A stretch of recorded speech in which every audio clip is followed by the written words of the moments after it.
There's a lot of stuff in Wonder Woman that's different, not just from the previous DCEU films, but from most superhero movies in general that came before it. As a result, it will likely have a lasting effect on the DCEU, opening doors with regards to world building and narrative. Man of Steel was an extremely dark and bloody take on a traditionally upbeat character to the chagrin of fans and critics. Batman vs. Superman took that even further, depicting two heroes who are traditionally friends as bitterly opposed for most of the movie. Suicide Squad featured superpowered criminals forced into service by the government, so obviously it wasn't sunshine and rainbows either. But Wonder Woman tells a different story. It's certainly violent. It is a war movie after all, but it depicts its title hero as a symbol of hope. When she's first revealed in costume stepping out into no man's land in the midst of the Great War, the point is not that she's there to destroy. She's there to save everyone instead. In a world where Superman snaps a villain's neck and Batman brands criminals so they'll be killed in prison, Wonder Woman offers a refreshing return to the basic concept of a superhero, moving away from the idea that traditional heroism has lost its place. It's about what you believe.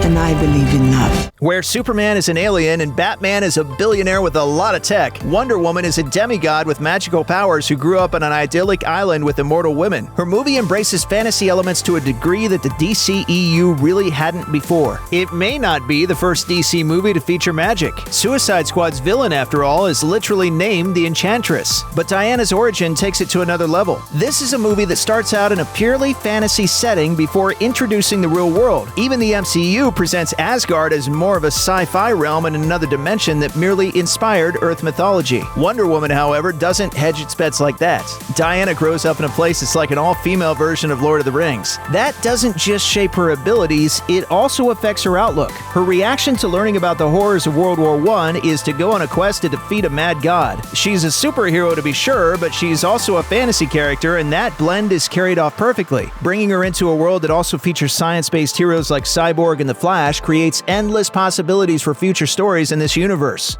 In actual real-world history, Wonder Woman's first comic book appearance was in 1941. However, because comics continuity is constantly revised to keep everyone young, the version of Wonder Woman in the current comics only left Themyscira roughly 10 years ago. The movie takes a different path as this Diana leaves during World War I and goes on to live in the outside world for about 100 years. As far as we know, Wonder Woman was the first superhero in this version of Earth. That raises the question, if she's been around for a century, who else might have shown up along the way? There's a whole roster of DC Comics characters from the 1930s and 1940s, and with Wonder Woman setting the precedent, it's possible some of them might have existed even earlier in the DCEU. While it's unclear if the movies will ever deal with much of that, the precedent has been set, and a 100-year history of superheroes is rich with possibilities.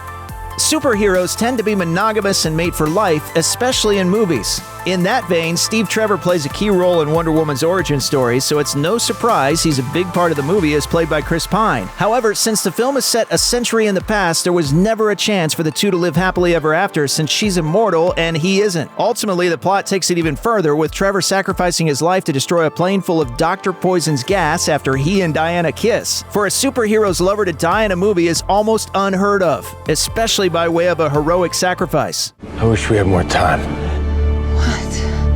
What are you saying? I love you.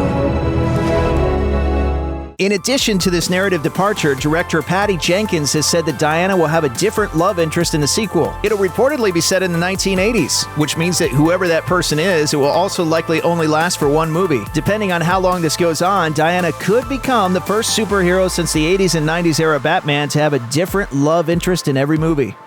Wonder Woman's power goes beyond her physical and mystical capabilities within the movies. As a character, she's proven to be more powerful than anyone expected, and so has her first movie. The film wasn't just a huge success financially, it was a hit with critics, a feat managed by no previous DCEU movie. In the wake of its release, there was a lively public discussion about how the creative minds behind the DCEU had lessons to learn from Wonder Woman. I want her to be everything for me. It was too late to change much about Justice League, which came out only 5 months later. But going forward, it's clear that it's Wonder Woman, not Superman or Batman, who will light the way for the DC superhero franchise. Until now, Clark and Bruce have spent too much time fighting in the dark, but it already looks like that's changing, as evidenced by Aquaman and Shazam, which are both brighter and lighter in tone and color palette than most of what's come before.